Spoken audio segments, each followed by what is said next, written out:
Estamos ao vivo. Bom dia, boa tarde, boa noite, boa madrugada, boa qualquer hora. Desculpe um pouquinho o atraso, mas isso é um charmezinho para atrair mais vocês aqui para dentro.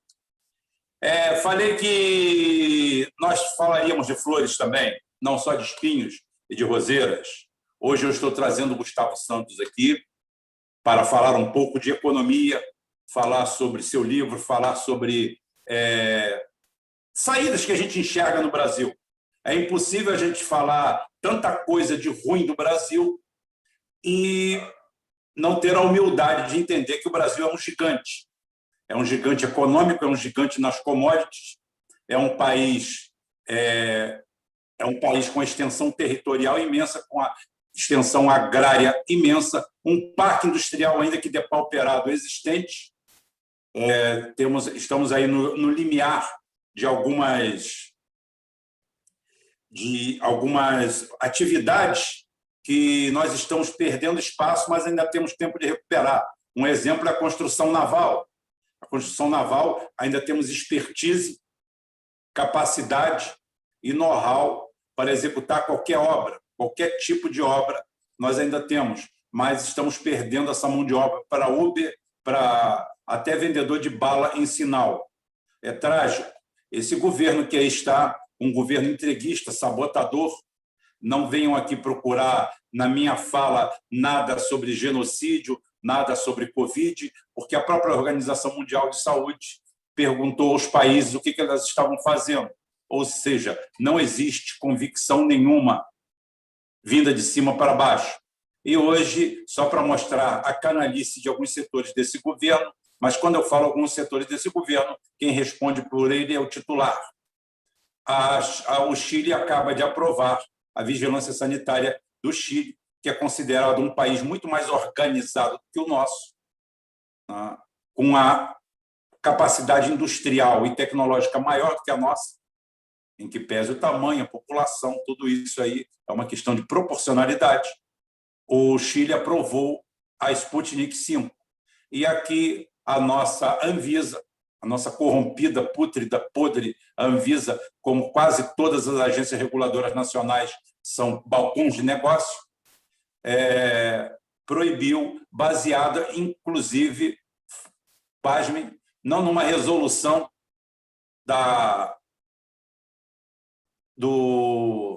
uma resolução vinda, vamos dizer assim, da Organização Mundial de Saúde. Veio do FDA, ou seja, é a subserviência total. Já não basta a gente importar todos os modelos econômicos de fora, trazer todos os modelos para cá, a gente ainda é obrigado a engolir isso. Isso é triste, isso é ridículo, isso é patético. Do mesmo jeito que eu bati palmas quando o Bolsonaro não comprou 70 milhões de vacinas, ao qual a esquerda, a New Left, se pendura nessas tetas, nessa conversa manca de 70 milhões de vacinas em agosto, pelo preço que a Pfizer bem entendia. E, como eu falei, volto a falar, repito, brigo com qualquer um, brigo com químico, brigo com cientista, com biólogo, com qualquer um que venha aqui brigar comigo, não tem problema, eu sou bom de briga. O bom do analfabeto, que o analfabeto é igual o cascudo, é igual o besouro. O besouro não poderia voar, mas como ele nunca foi numa aula de física, ele voa e dane-se. Então, eu sou a mesma coisa, eu sou o analfabeto, o ignorante, que, como eu não conheço limites, vou acima de todos. E eu quero chamar um biólogo, um médico, um cientista que venha aqui e me prove que algum desses remédios que estão sendo aplicados nas pessoas aí são vacina. Não são vacina. Não obedecem aos critérios de vacinação. Nenhuma. Para ter vacina, você tem que ter uma extensão, você tem que ter resposta, você tem que ter a criação de antivírus, você tem que ter a manutenção, a mantenibilidade do processo de evitando assim que a pessoa volte a se reintroduzir, porque o vírus nada mais é do que alguma parte do vírus. Até hoje ninguém sabe se o vírus até hoje eles que são especialistas não sabem se o vírus é uma coisa viva ou morta. Então, parte do vírus, parte dali, parte de lá, é feita uma coisa que se torna um antivírus.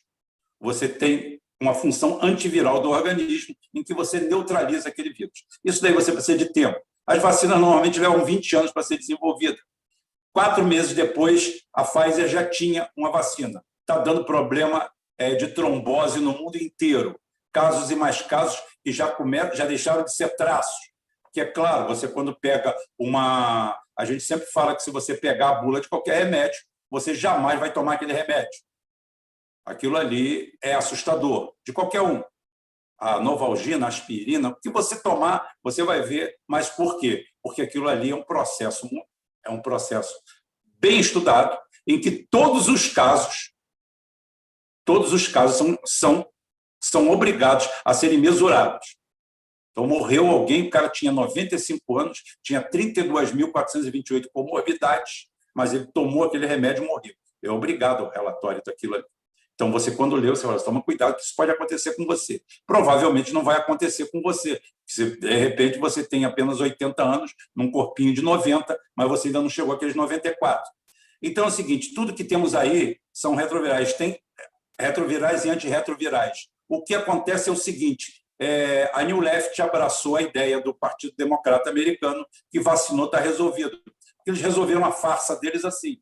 Eles usaram politicamente, como se usa aqui no Brasil, o vírus, a pandemia, para derrubar o Trump, e em 15 dias de Biden, os Estados Unidos serenou.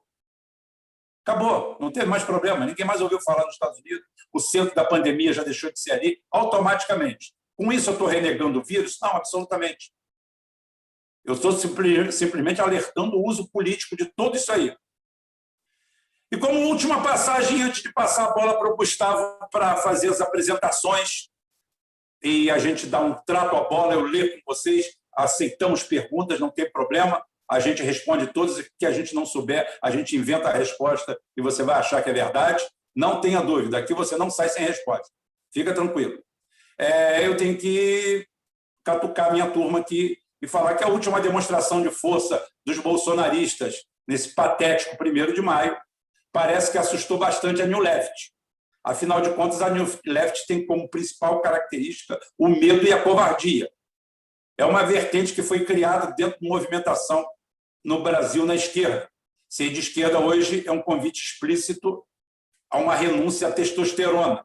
Qualquer ato, qualquer coisa que você venha fazer, você é considerado fora do grupo.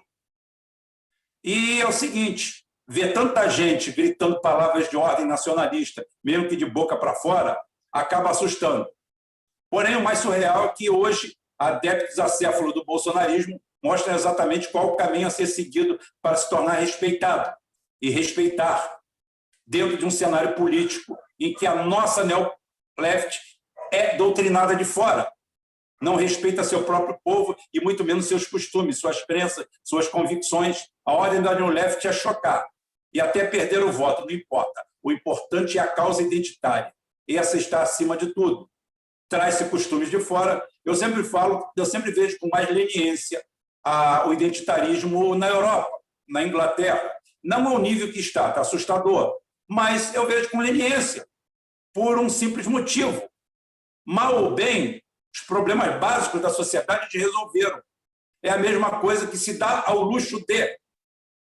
Se dar ao luxo de, a sua despensa está cheia, as suas contas estão pagas e você vai sair de férias.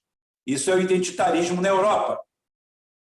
Aqui não. Aqui o cara está com as contas arrombadas, está devendo a todo mundo, a casa está caindo e ele acha que também tem direito a sair de férias como europeu. É mais ou menos essa analogia que você faz do uso identitário da coisa.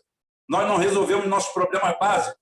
A gente tenta colocar um modelo identitário escandinavo, feito de uma sociedade onde quem não trabalha ganha 15 mil reais por mês do Estado para não trabalhar, dentro de um grupo muito fechado, uma área muito restrita, e você quer colocar essa realidade numa cidade ou num país onde 30%, 40% da população acorda sem saber se vai almoçar ou jantar. São realidades totalmente diferentes. Nós temos que construir muito ainda para irmos para o opcional do identitarismo. Com isso, eu estou defendendo barbárie? Não. Eu estou defendendo algum modelo? Não. Eu estou defendendo que nós temos focos. nós temos pontos focais a debelar. E o Gustavo vai ensinar um pouco para a gente isso daí, vai mostrar um pouco para a gente disso daí, de o que a gente tem que fazer, qual o caminho a ser seguido. Porque hoje nós entramos num processo dicotômico. Eu sempre repito agora o que aconteceu essa semana mesmo. A mulher falou assim, se você está atacando a esquerda, então você é de direita. Porque a polarização da coisa, o antagonismo criou essa divisão. E essa divisão nós vimos nas ruas.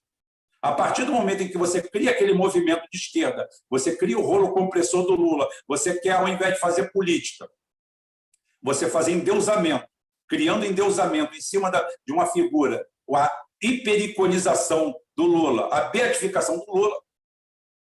Terceira lei de Newton cai na cabeça de todo mundo. A terceira lei de Newton se aplica para tudo, ação e reação. Se você tem ação, você vai ter uma reação, em sentido oposto. O único problema é que, na física, a reação não é proporcional. A reação, muitas vezes, é desproporcional. E aí nós vimos aquele exército de acéfalos, de anencéfalos, de imbecis, tá? Gritando palavras de ordem num país que vive de joelhos, batendo palmas e dando urra para um cara que entrega e retalha o país para outro. Idiotas mais aprofundados, metidos a entender de geopolítica, tentam comparar o Bolsonaro a Marine Le Pen. Eles não sabem nem o que é a extrema-direita na Europa, a extrema-direita na França. A Marine Le Pen, ela combate a OTAN, ela defende as empresas nacionais francesas, ela defende que a França não abra suas fronteiras para a imigração. Ela defende uma aproximação com a Rússia, com outro bloco, o bloco anti-americanista, anti-atlantista. E essa mulher é comparada com Bolsonaro. Bolsonaro vive de pires na mão, vive lambendo o saco do Biden. Inclusive, agora, o Biden, que virou comunista e amado pela nossa esquerda, agora o Biden já se aproximou do Bolsonaro, já está tecendo luvas ao Bolsonaro, o namoro já começou, porque, com licença da má palavra, o Brasil, que é uma mulata muito gostosa, tem um traseiro muito bonito para o Biden não olhar para ele. Então, nós somos isso. Nós somos a morena gostosa, a mulata gostosa, que ninguém vai deixar de olhar para a gente. Ninguém está querendo casar com a gente, mas levar para trás da moita com eles mesmos.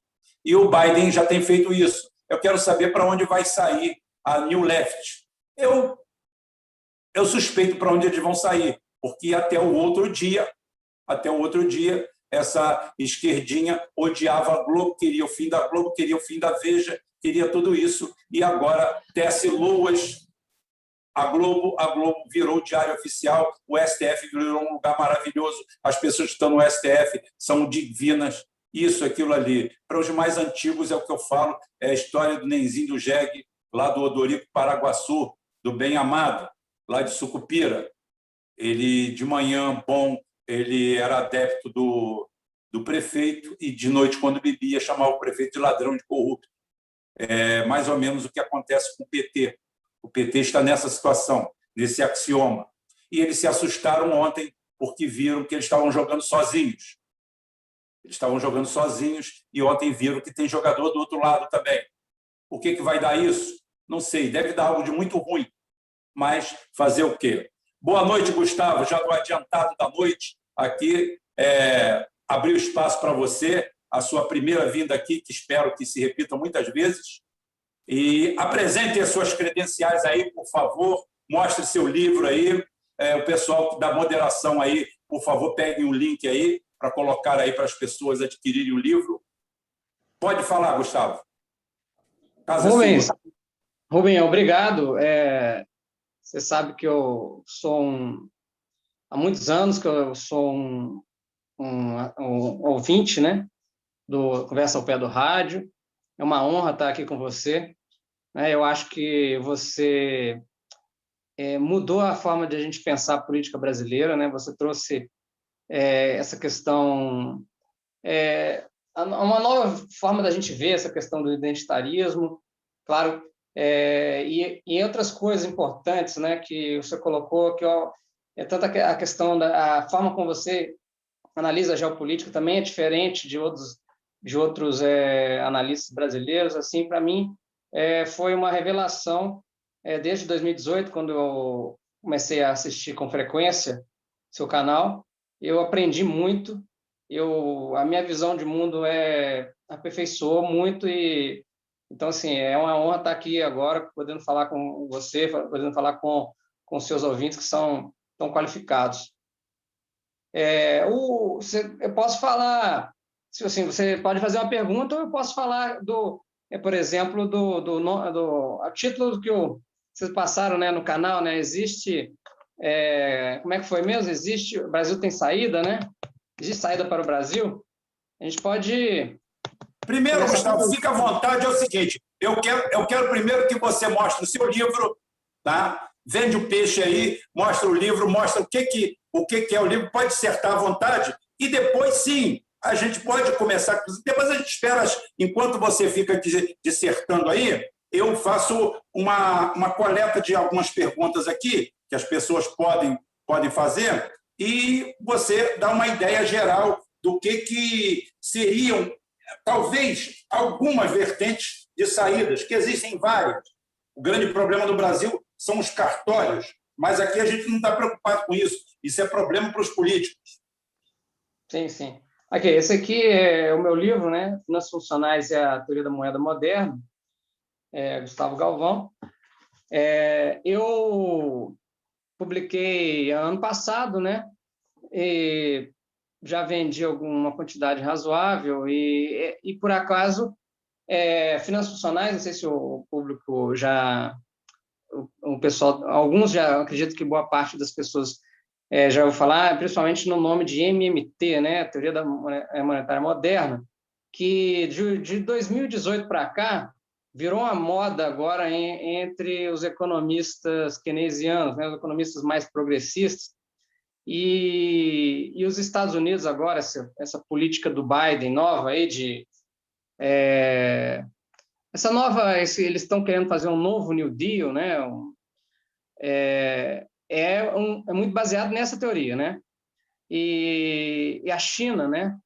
Que aparentemente é tudo ao contrário do que é os Estados Unidos, na verdade também se fundamenta nessa teoria, que é muito simples, na verdade, mas ao mesmo tempo simples, mas é ao mesmo tempo o contrário do que as pessoas foram doutrinadas a entender durante as últimas décadas. O neoliberalismo, ele nos incutiu o oposto, né? E o que essa teoria diz? Ela diz o seguinte: o governo pode gastar o quanto quiser, pode gastar trilhões, por exemplo, o Brasil pode gastar trilhões em reais fazendo obras públicas, trilhões por ano, fazendo obras públicas com déficit público de 1 trilhão de reais, se quiser, fazendo obras públicas, dando dinheiro para o povo, como foi feito no ano passado. E R$ 600 que foi colocado no ano passado, nas teorias convencionais, diriam que era impossível. Né? Como é que o governo lutou anos e anos, né? Desde o Fernando Henrique até o governo Temer, lutou para manter o déficit público, ter teto de gastos, né? Teve toda a PEC da teto de gastos, né? O PT passou aqueles anos todos buscando um superávit primário, que a Dilma, quando teve 30 bilhões de superávit primário, de déficit primário, em 2015 ou em 2014, quase que o mundo acabou, né? Só que ano passado o déficit foi de 800 bilhões, quase foi de 1 trilhão, e não aconteceu nada, a inflação foi muito baixa. O pouco de inflação que teve no ano passado não foi por causa do déficit, foi porque a China estava comprando quantidades absurdas para fazer um mega estoque de soja e milho e subiu o preço de tudo, porque soja e milho é a base dos preços de todos os produtos de origem animal. Então, não tem nada a ver com R$ 600. Os R$ 600 mudou a história, porque olha a questão, eu vi uma história dos R$ 600 engraçada. Estava vendo uma história, um cara relatando que conheceu um mendigo, que ele conhecia um mendigo, esse mendigo ficava perto da casa dele, e ele sempre morava no centro de Santos. e ele sempre dava um trocado para ele, batia um papo com ele e tal. Aí, de repente, ele não viu mais o cara lá, quando começou os R$ 600. Aí ele encontrou o cara na rua, bem vestido e tal, aí, assim, relativamente bem vestido, né? E falou, cadê você? Você não está mais na rua? Não, eu ganhei R$ 600.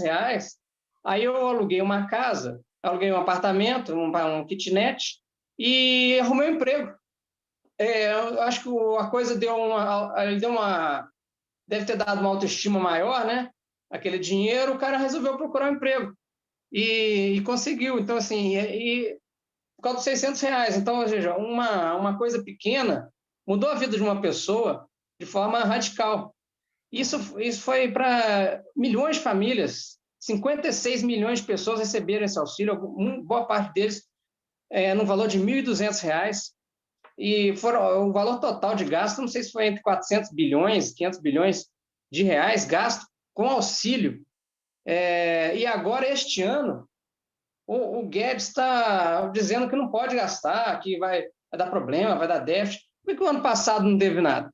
Né? Então, essa teoria ela explica isso. Isso é possível, poderia pagar, por exemplo, R$ 800, R$ 1.000 para todo mundo e não haveria problema nenhum. Essa teoria diz isso. Mas também poderia gastar em infraestrutura, poderia gastar em tecnologia, em indústria, etc. Também, até né, para a economia, até melhor. Então, essa tese, né, essa teoria, diz isso. Então, aí, baseado nisso, a gente pergunta assim, voltando para o título, né, que você me passou o programa. Existem saídas para o Brasil? Só existem saídas para o Brasil. O Brasil é um país abençoado, é o país mais rico do mundo em riquezas naturais, o país que tem maior volume de terras agriculturáveis, e a terra agriculturável aqui dá 2, 3 safras por ano, diferente dos Estados Unidos, dá uma. Então, a gente tem as maiores reservas de petróleo, tem gente meus amigos petroleiros, alguns falam que nós temos 300 bilhões de barris, que é o equivalente ao que tem a Arábia Saudita. Então, a gente tem reservas de recursos minerais incríveis, água, sol abundante, o país é quente, o país é um clima agradável. Então, assim, todo mundo quer morar aqui, né? Eu conheço vários estrangeiros e tal, eles acham aqui maravilhoso. Eles acham que eles adoram morar aqui, porque as pessoas são amigáveis, o clima é maravilhoso, a natureza é maravilhosa. Então, por que a gente não... qual que é o nosso problema? Nós não temos problema. Como é que a gente sai? Basta, igual eu falei, basta o governo gastar e a economia já vai voltar a crescer. Então, e como é que... E gastar é difícil? Não, gastar você imprime a máquina de fazer dinheiro e distribui o dinheiro. Então, assim, distribui o dinheiro para o povo vai gastar com comida, a comida vai... a gente produz alimentos, a gente produz roupa, a gente produz vários produtos industriais e a economia começa a girar. Mas, claro, não é só isso, a gente pode fazer obras de infraestrutura, as cidades estão degradadas, então é claro que é um processo, você começa fazendo isso, mas é claro que é um processo de décadas, por exemplo, para a gente se tornar um país desenvolvido.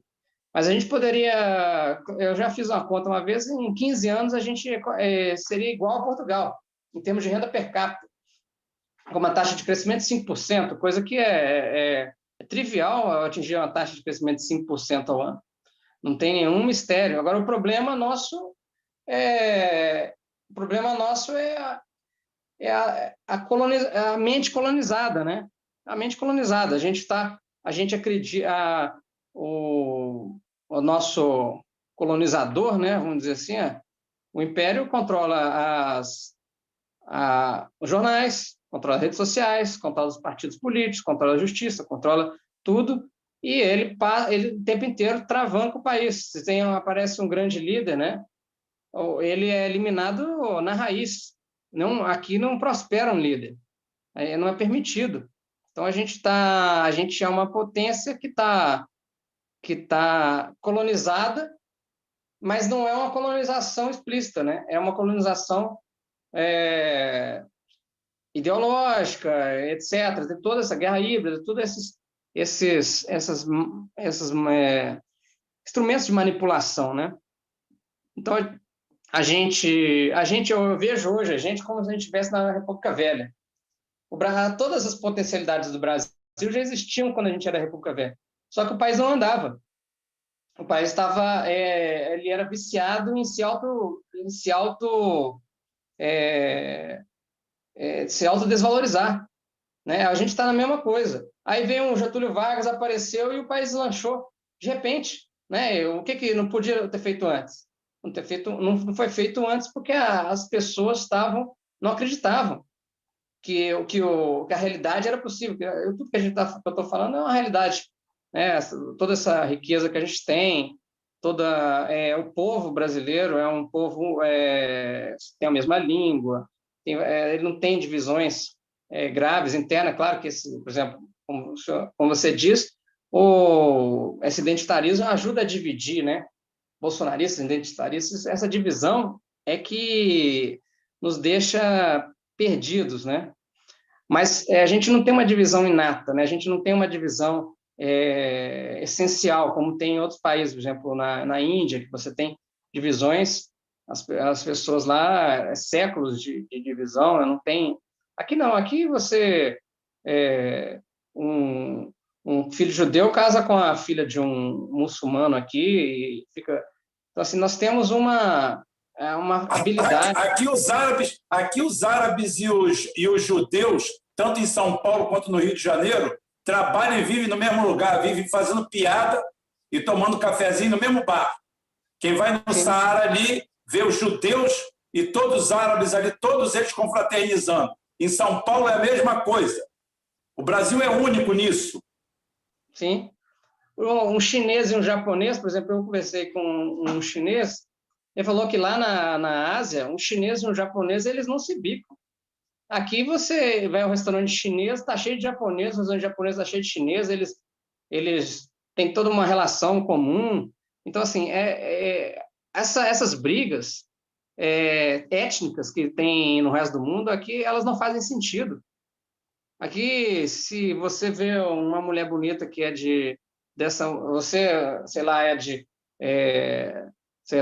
uma etnia que em outros países são inimigas. Você vê uma mulher bonita daquela outra, isso é completamente indiferente em relação a isso. Então, assim, e casa com ela e tudo, tem filhos, as famílias se reúnem nas festas. Então, essa habilidade de confraternizar, ela é muito favorável ao nosso desenvolvimento. Então, é isso.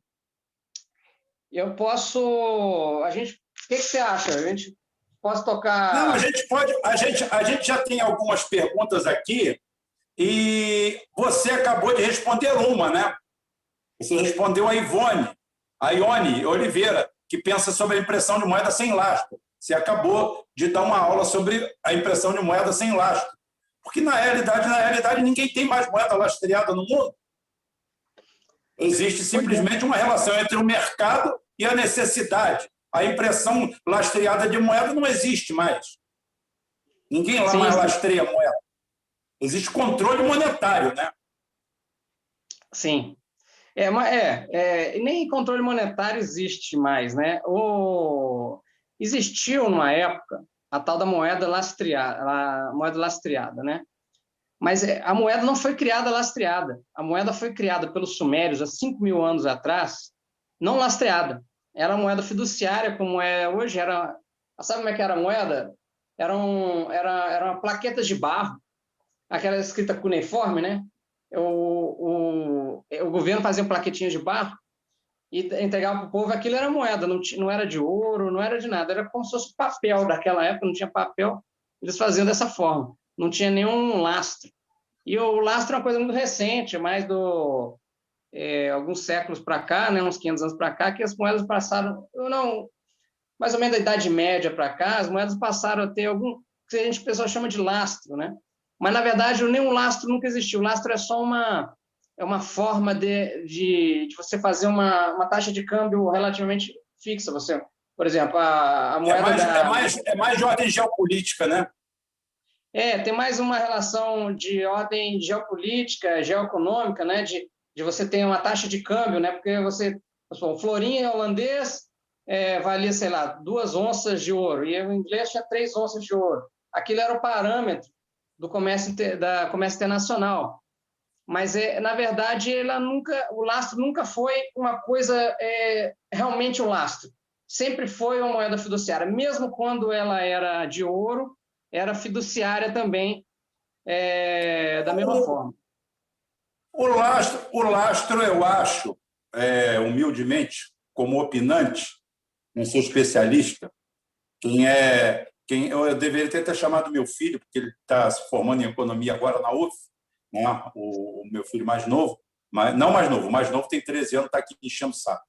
Né? Mas o que acontece? Eu acho que o grande peso do fiduciarismo da moeda veio da imposição goela abaixo em Bretton Woods do dólar. Como imporam praticamente o dólar ao mundo, chegaram assim, bem, nós estamos impondo, qual o contraponto? Fiquem tranquilos que cada onça Troy vale $33, eu acho, e isso e aquilo, isso sempre vai se manter. Isso, inclusive, represou o preço do ouro por muito tempo. Na realidade, a inflação do dólar foi jogada em cima do ouro, que ficou aviltado, que não podia subir para não ultrapassar aquela tabela. Até que o De Gaulle, em 68, explode o acordo de Bretton Woods pedindo o ouro dele de volta. Nunca ninguém achou que alguém pediria. O cara chegou e falou assim, eu quero meu ouro de volta. E quando ele pede o ouro de volta, simplesmente o Deep State americano faz o que tem que fazer, tá? Detonando, fazendo o que eles já chamam hoje de guerra híbrida, que é mais... A guerra híbrida que inventou foi a primeira pessoa que morava do lado da outra que aprendeu a fazer fofoca sobre a vida do outro. Isso é guerra híbrida. Guerra híbrida nada mais é do que isso. É a desmoralização e a fofoca. Tá? Eu já tive várias vizinhas que faziam guerra híbrida, eram PhD em guerra híbrida, faziam confusão na vizinhança inteira. Guerra híbrida nada mais é do que isso. É baseado em cima disso. O grande problema da guerra híbrida, a guerra híbrida lembra o gás mostarda na Primeira Guerra. Eles pararam de usar não porque eram bonzinhos, não. É porque o vento mudava e podia vir em sua direção. Então, olha, vamos parar com isso. A guerra híbrida ela vai acabar exatamente por causa disso. Porque você não tem o controle, ela é muito barata para você implementar. Mas no dia seguinte o cara faz com você. É igual a pegadinha. Por isso que tem amigo que acaba virando inimigo com brincadeira, porque aquilo vai começar a virar uma crescente, e daqui a pouquinho sai todo mundo no tapa.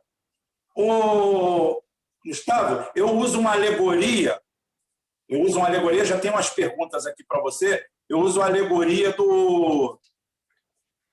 claro que é uma alegoria, né? Mas é exatamente isso que é emissão de dinheiro sem lastro. Eu já contei essa brincadeira aqui, eu não sei se você conhece ela, você deve conhecer, que é aquele hóspede, aquele cara viajante que chega numa cidadezinha do interior, é tudo parado, e ele chega no hotel, e chega para o dono do hotel, para o atendente, e fala assim,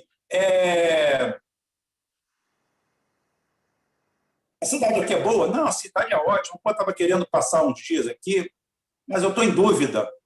Cara, posso deixar a minha bagagem aqui? O cara pode. Mas é o seguinte, você para deixar sua bagagem aqui, você tem que deixar um depósito de R$100. Tem que deixar um depósito de R$100 aqui para garantir o seu quarto, para garantir qualquer coisa. Se você andar na cidade e não gostar, quando você chegar aqui, a gente te devolve R$100. O cara pegou os R$100 e deu para o cara do hotel.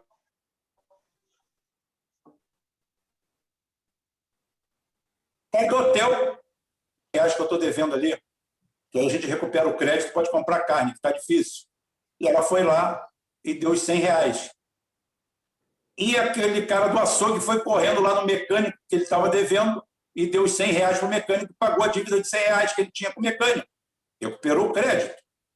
Esse mecânico estava devendo autopeças, precisa comprar peça, precisa de crédito. Foi lá e deu os R$100, a mesma nota. Esse daí foi lá e pagou. O cara do autopeça estava devendo ao dentista. O tratamento está atrasado, vou lá pagar para continuar o tratamento. O dentista pagou, tá? O ferreiro lá, o pedreiro dele lá, chegou lá, pagou os 100 conto para o cara continuar a obra lá na casa dele. E deu os 100 conto.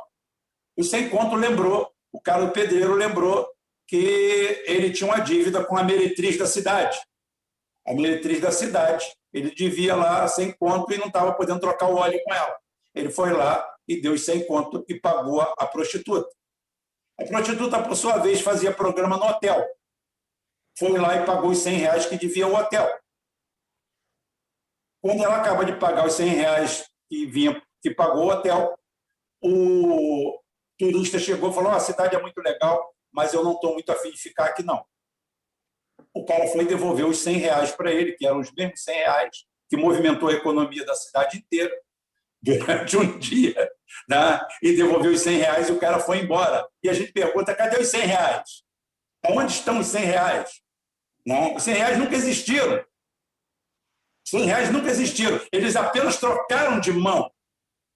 Né? Eles apenas trocaram de mão. Essa é a magia da economia. Tá? Quando não há desonestidade nem retenção.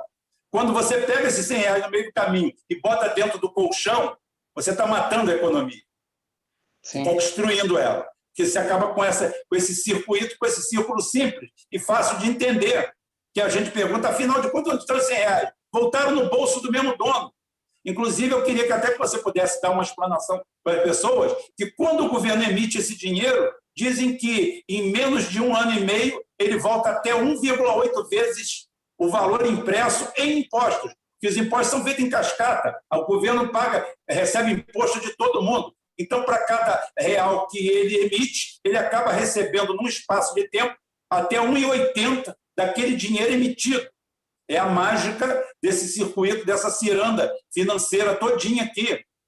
E a pergunta que o Renato Curumim faz em cima disso aí, e vou aproveitar para a Marlene Valdessan, afinal de contas, qual o plano do Paulo Guedes em cima dessa economia? Eu, particularmente, eu vou deixar minha opinião para você também trabalhar essa opinião na cabeça. Para mim, o negócio dele é depauperar a máquina pública até que os parceiros sócios dele simplesmente, ou o mercado, simplesmente adquira praticamente tudo que é estatal. Isso aí é uma visão ampla que eu tenho. Tá? Mas eu quero que você dê só a visão econômica. Não se meta em política. Política, quem se mete sou eu. Você só fala de economia. Sim. Não, esse exemplo que você deu, ele é maravilhoso, né? Porque veio do nada e foi para o nada, né? E, enquanto isso, todo mundo ficou feliz e todo mundo enriqueceu um pouco, né? Então, é isso. Assim, todo mundo enriqueceu, né? Porque as dívidas foram eliminadas, então você fica mais rico um pouco. Então é exatamente isso. A moeda, ela não é riqueza. Ela permite que a riqueza circule, né? A riqueza é o trabalho. Então, a riqueza é isso, e a moeda só permite essa circulação, ela dá essa confiança nas trocas. Então, ela não tem que ter valor nenhum, ela não tem que ter valor, nenhum valor intrínseco, ela não tem valor por causa do ouro, etc. Ela é convencionada, né? Então, aquilo tem um valor. Quanto que vale $1? Um dólar vale $1. Antigamente, quando existia o que as pessoas chamavam de moeda lastreada, aí falavam: quanto vale o dólar? $33 vale uma onça de ouro. Então, ele vale em ouro. Mas hoje em dia não tem, o dólar vale $1 e o real vale R$1. Então, ele não tem um lastro, não tem necessidade nenhuma disso. Existem formas de você dar você tem que lastrear, tentar procurar manter uma inflação baixa. Esse que é o segredo. Então, o governo tem que emitir o necessário para a economia girar, né? Um bom governo, né? Não este governo, mas um bom governo, um governo como na China, nos Estados Unidos e outros países que estão buscando gerar empregos agora, né? O governo tem que fazer a economia circular. Então, ele emite o que for necessário. Vamos supor, tem desemprego ainda, a arrecadação de impostos não atingiu. Vamos supor que o governo americano calcula que precisa gastar $5 trilhões para a economia atingir o máximo de emprego possível. Aí eles imprimem o dinheiro e a economia gira. Agora, ele tem que tomar cuidado para manter a inflação reduzida. Então, como é que ele faz isso? Nos Estados Unidos, que ele não está tão preocupado não tem um problema com a taxa de câmbio, ele emite a moeda global, ele só está preocupado que a economia não ultrapasse o ponto de empregar todo mundo, que a gente chama de pleno emprego, os economistas chamam.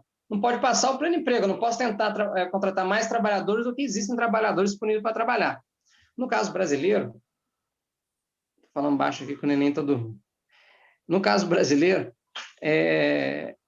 a gente tem outros limites, que a gente é um país em desenvolvimento, a gente tem uma indústria ainda fraca, então a gente exporta pouco, então a gente tem que tomar cuidado para que a gente emite, faz a economia crescer, mas tem que fazer de tal forma que as importações não ultrapassem muito as exportações. Esse que é o único desafio, o único limite que o governo tem para gastar, no caso brasileiro. Então, assim, então, aí, vamos supor, na medida que você descobre petróleo, ou exporta soja, exporta a navio, qualquer coisa, quanto mais a gente exportar, mais a gente pode fazer a economia crescer, porque toda vez que a economia cresce, você vai importar uma parte daquela produção, daquele consumo. Então, você tem que comprar pão é importado da Argentina, ou trigo, né? A gente vai ter que importar iPhone da China, etc. Onde é que você vai fazendo as pessoas ganhar mais riqueza, uma parte desse dinheiro vai para a importação. Então, nós temos que exportar para poder pagar a exportação. A única limitação que o governo tem é essa. E a inflação, você pode emitir o dinheiro que for, não afeta a inflação. O que vai afetar a inflação também é a taxa de câmbio. Se o governo não controlar a taxa de câmbio, a taxa de câmbio está 5, 5,5, né? Se a taxa de câmbio for para 10, aí a inflação vai explodir, porque o preço dos produtos importados, o petróleo, os produtos exportados vão aumentar. Então, é o único segredo, a única coisa que tem que controlar é a taxa de câmbio para que não se desvalorize demais. Ou no mais, a emissão de monetária pode ser feita à vontade, desde que seja feita para fazer gastos, né? Gastos úteis à sociedade. Então, eu não sei se acho que a pergunta. Foi atendida. Foi atendida, sim. Foi atendida. Enquanto eu falo aí, eu acho que quem está na mediação aqui, eu não sei quem está na mediação hoje, o Circe está na mediação, a Michelle acho que não está. Eu poderia perguntar aí para a gente colocar o seu livro aí, mas de qualquer jeito eu lanço amanhã no cabeçalho lá do grupo, não tem problema nenhum. Um obrigado aí ao Euler e a Marlene aí, superchat, muito obrigado. Tá? As pessoas perguntam aqui uma coisa, eu já tenho minha posição, né? Você já deve até saber, sobre... Não vou nem falar nada para não incitar, né? O Janilson, mas outros também perguntam, Fernando Soster Bortolotto pergunta também sobre...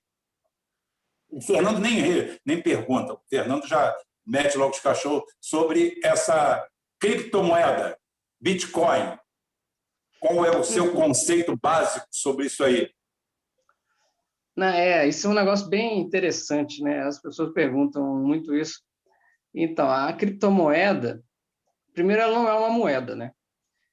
A moeda, uma característica básica de uma moeda é ser um valor estável. A moeda tem que ter um valor estável. Então, ela não tem valor estável. A moeda tem que ser um meio de pagamento, ou seja, você tem uma dívida, a dívida é paga em moeda.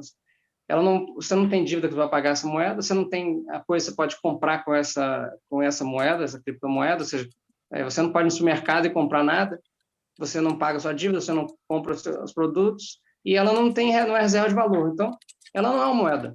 O que ela é, então? Ela é um ativo financeiro. É um ativo financeiro como outro qualquer, poderia ser uma ação de uma empresa qualquer, que sobe e desce o tempo inteiro, e ela é exatamente isso. Ela é um ativo financeiro. Mas ela é um ativo financeiro baseado em quê? Baseado em nada. Ela não tem, as pessoas estão especulando com ela, a especulação é isso. Uma ação de uma empresa, por exemplo. Uma empresa, tem empresas que estão sem valor quanto o Bitcoin. Por exemplo, vamos supor aquela empresa, por exemplo, do Tesla, por exemplo, né? Um carro elétrico é um produto bastante simples, né? Não tem muita sofisticação. A China tem dezenas de fábricas de carros elétricos.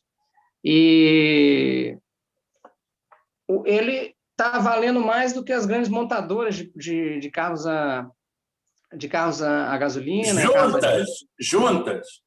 Pois é. Isso é como se fosse o Bitcoin. Ele não tem valor. Esse valor ele é fictício. Tem um mercado especulando, as pessoas... Tudo que todo mundo quer comprar, sobe de preço, né? Por exemplo, um título de propriedade. Você tem, às vezes, uma casa, um título, um terreno em algum lugar. Aquele terreno, vamos supor que todo mundo resolve especular, acha que ali vai subir de preço, porque vai ter um metrô, vai para lá, e etc. e tal, aí aquele preço multiplica por 10 vezes. Aí depois o governo fala, não vou fazer mais um metrô para lá, não. Aí ele cai 10 vezes. Então, assim, é a mesma coisa.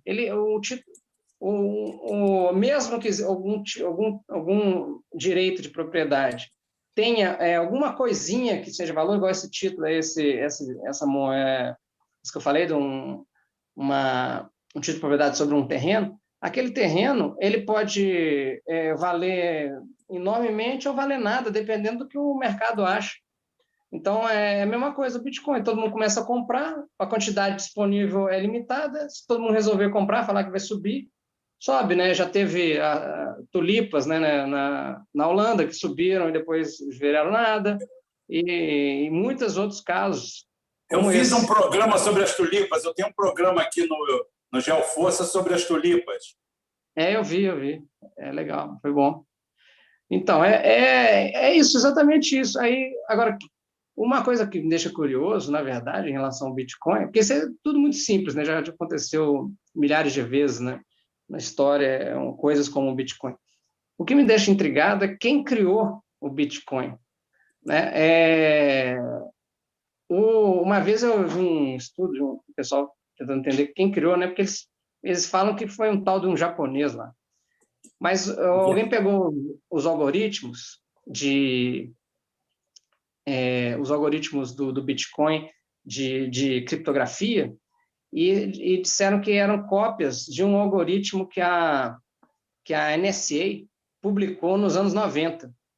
Então, boa parte dos algoritmos lá eram da NSA. E outra coisa que era engraçada também, no ano de 1988, a revista The Economist, que é a revista da família Rothschild, eles publicaram um artigo dizendo que no ano de 2018, né, haveria uma moeda exatamente com essas características do Bitcoin. Era uma moeda de nenhum país, etc. É a mesma característica. Então, o Bitcoin foi uma criação de gente muito poderosa para fazer algum tipo de experiência. Em mídia, né? Em mídia. Gastaram milhões em mídia para isso, porque isso não tem como entrar no mercado. Para você ver, esse Elon Musk, ele não sabe o que é fabricar um carro, ele não sabe o que é fabricar um foguete. Um cara que é CEO de uma empresa dessa não tem tempo para ficar o dia inteiro falando em criptomoedas, que mostra que ele é um testa de ferro de um grande negócio. Ele incensou uma tal de Dogecoin aí, que o cara que fez a Dogecoin falou que fez de brincadeira. É a mesma coisa que você fazer uma planilha no seu computador, botar um valor para aquilo ali, deixar dentro de um provedor e falar assim, olha só, isso é Augusto Coin. Tá? Pronto. E o cara fala assim, o cara que criou falou assim, gente, isso não vale nada. Isso não vale nada. Isso eu fiz com um amigo meu no final de semana, isso é brincadeira. E vale agora 40 bilhões de dólares. É tulipa pura. Daqui a pouquinho, eu falei assim, a tulipa não caiu de preço, não. Uma tulipa, um contrato de tulipa valia em dinheiro de hoje, acho que 400 ou 500 mil. Dá para comprar uma casa, tá? Naquela época, uma casa de classe média. Então, eu calculo uma casa de classe média no nível do Brasil hoje, uma casa de 500 mil. Tá? Classe média, o cara tem uma casinha de 500 mil, um apartamentinho de 500 mil. Eu falei, não é que ela caiu de preço, é que passou a não valer nada. É nada. Nada, nada, nada. Agora, uma pergunta minha para você, isso daí é na fase do vaticínio. No vaticínio. Eu tenho uma aposta, eu quero saber se a minha aposta é válida ou não, e você pode dissertar sobre ela. Com o levantamento, vamos dizer que a economia no próximo ano, esse ano não dá mais, esse ano já foi perdido mesmo, tá? A economia, o ano que vem, se regularize e abra o mercado. Para mim, eu acho que esses mercados virtuais, metade deles quebram imediatamente. Eu quero saber o que você acha a mesma coisa ou você acha que ele se mantém ainda com a abertura, vamos dizer, do mercado formal de commodities, de tudo. Porque está tudo na especulação. A Bovespa, por exemplo, as empresas brasileiras estão abrindo o bico, todas elas ferradas, mas o papel delas na Bovespa está valendo milhões. O que você acha dessa confrontação com o mundo real, com esse mundo virtual aí das finanças? Não, eu acho que vai acontecer isso, mas não sei quando. É provável que não demore muito, não. Porque, na verdade, tem essa questão que você falou, né? Mas o que os especuladores eles estão de olho é na taxa de juros, né? Taxa de juros americana. Então, se a taxa de juros continuar assim, extremamente baixa, eles vão estar aplicando em tudo. Porque o cara pega um dinheiro emprestado nos Estados Unidos, paga 0,25% ao ano, se ele comprar um Bitcoin e o Bitcoin variar 1%, ele às vezes pode comprar e vender e tirar um lucrinho, entendeu? Se a taxa de juros continuar baixa, eles vão continuar fazendo essa mesma especulação. A questão é a seguinte: a taxa de juros vai continuar tão baixa? Eu acho que não, viu? Porque os americanos esse ano vão crescer a taxa mais alta desde a Segunda Guerra Mundial, 8,5%. A mesma taxa esperada para a China. Claro que no ano passado caiu, né? Pegar a média dos 2 anos não é tão grande, mas mesmo assim não é pequena a média dos 2 anos. E o que vai acontecer? Quando, à medida que isso vai reduzindo o número de desempregados nos Estados Unidos, o desemprego vai cair, por exemplo, no final do ano, se eles conseguirem vacinar todo mundo lá nos Estados Unidos, a economia vai voltar, vai bombar mesmo. E aí, o que vai acontecer? Ano que vem, o desemprego vai estar a nível muito baixo. Aí, o Banco Central tende a aumentar novamente. Aí, os especuladores vão começar a se preocupar, porque ele está com dinheiro emprestado e está aplicando em a ação da Elon Musk, etc., Bitcoin, e aí ele vai falar, não, isso aqui vai estar ficando perigoso, ele sai. Quando um ou outro começam a sair, começa a cair, aí os caras assustam e pode cair tudo de uma vez. Então, vai ser um estouro de bolha, assim, de 1.000 megatons, né? Porque é muito maior do que em 2008. Perfeitamente. Existem outras perguntas, acho que você já respondeu até, porque as pessoas estavam preocupadas exatamente com esse ponto simples que você esclareceu. O que determina efetivamente a inflação não é a emissão de dinheiro, é quanto que aquele dinheiro vale, né? Efetivamente, no mercado de trocas ou de pagamentos. Você, quando entra para um processo de pagamento, você chega e você descobre quanto que aquele dinheiro vale. O fato de você emitir mais ou menos moeda não significa muita coisa dentro do processo inflacionário. Ainda bem que eu, como ignorante que sou, há mais de um ano, eu defendia que a saída era essa mesmo. Só para dar números aqui, eu vou dizer o seguinte: essa mixaria que o governo vai colocar no mercado, Ribamar Filho, muito obrigado aí, superchat, valeu. Né? Marlene Van der Sand, de novo, muito obrigado.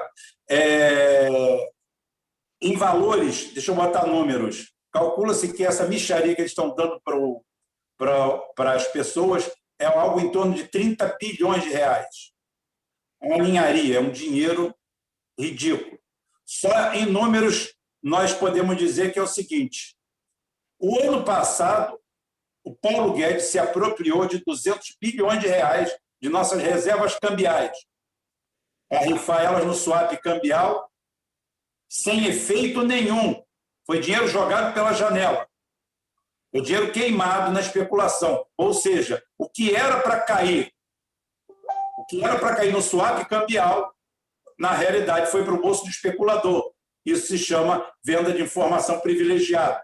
Isso é um cruzamento simples, velho. Qualquer investigador financeiro que tenha aprendido a somar 1 mais 1 vai descobrir aonde está o bote. Esses 200 bilhões daria para pagar os R$ 600 por aproximadamente 10 meses, 8 meses. 8 a 10 meses, os R$ 600 que nós temos aí. Só o dinheiro que ele torrou. Só que tem uma coisa que as pessoas não sabem. Paulo Guedes, além dessa tragédia toda, já se arvorou no direito de torrar 100 bilhões esse ano. Esses 100 bilhões de dólares que nós temos em reservas cambiais, se fossem usados para esse fim aqui, eu fiz a continha aqui rápida de balcão de padaria, daria para pagar 5 vezes o valor que nós estamos recebendo, ou seja, R$ 750 por cabeça, em 16 meses. Isso daria alavancaria a economia. Teve gente aqui que falou que é o seguinte, que existe fila de navios com mercadorias chinesas para abastecer o mercado americano com os 1.400 a 2.000 dólares que o Biden deu para os americanos. Em situação, isso daí não é uma situação definitiva, gente, mas isso daí é um jeito de manter a economia oxigenada. Então, não é a emissão pura da moeda, o Gustavo já falou aqui, que vai fazer isso. Eu queria outra coisa. Coloca o livro de novo aí, porque a Michelle vai copiar o livro. Tem na Amazon. Vou falar para chamar o vídeo para você. Tem na Amazon.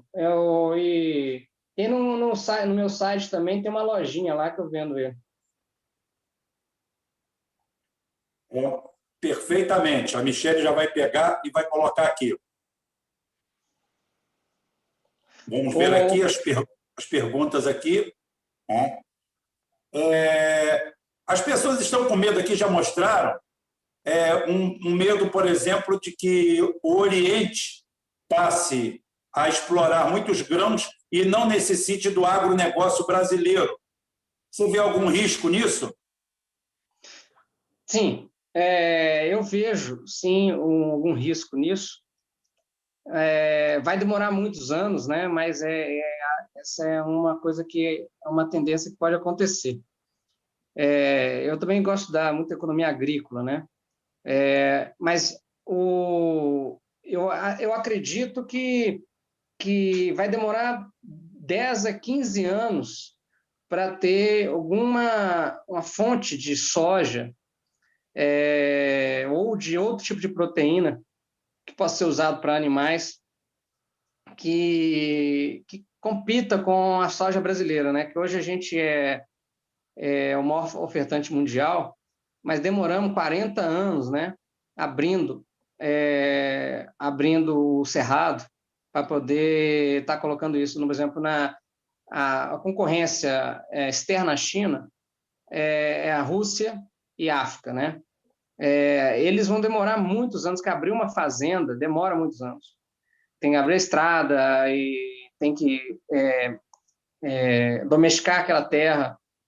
Muito tempo, é uma coisa bem demorada e isso não vai acontecer rápido, não. O que pode ser mais rápido e perigoso é fazer proteína de maneira, vamos dizer, artificial, né? Ou, entre aspas, artificial.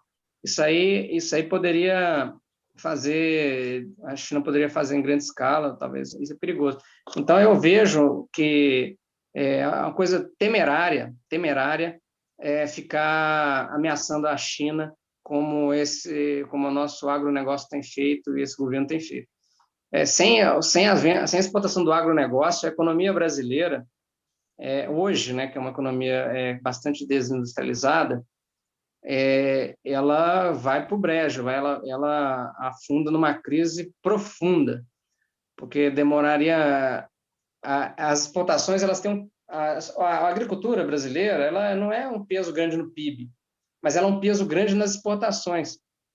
Sem as exportações, aí sim a nossa moeda vai para o escambau, vai para 10, 15, poder ter uma hiperinflação aqui, é uma coisa bastante perigosa. Mas isso, como eu Perfeitamente. falei, não vai ser rápido. Não vai ser rápido. Existe tecnologia de produção de proteína de forma artificial, mas ainda é usada em pequena escala. Então, a soja na África vai demorar muitos anos, e na Rússia também. Temos que nos preparar, agora não nos desesperar. Nós podemos nos industrializar novamente, e aí, se a China parar de comprar soja, a gente não vai afetar a gente mais. E descobrimos uma coisa que se chama mercado interno, né? Não, sim, Aumentar o consumo interno. mas não existe. A gente, não sei se você sabe, mas a nossa agricultura alimenta 1 bilhão de pessoas. Sabia disso, Rubens? Eu não tinha esse número exato, não. Eu não tinha esse número exato. Nossa agricultura Então, a gente tem uma segurança alimentar. Desculpa que eu estou mexendo aqui na câmera, que deu um probleminha aqui. Já voltou. Então, a nossa agricultura brasileira hoje alimenta 1 bilhão de pessoas. Então, se a China parar de comprar soja, as fazendas vão ter que ser abandonadas, porque nós temos só 200 milhões, a gente não precisa de tanta área para alimentar o povo brasileiro. A gente vai ter que deixar virar floresta de novo, alguma coisa, porque não tem como a gente comer tanta comida, entendeu? O que pode acontecer a Índia, talvez, se a Índia crescer um dia como a China, pode ser que ele seja um grande importador de alimentos. Hoje, a Índia não é um grande importador de alimentos, ela até é um exportador líquido de alimentos.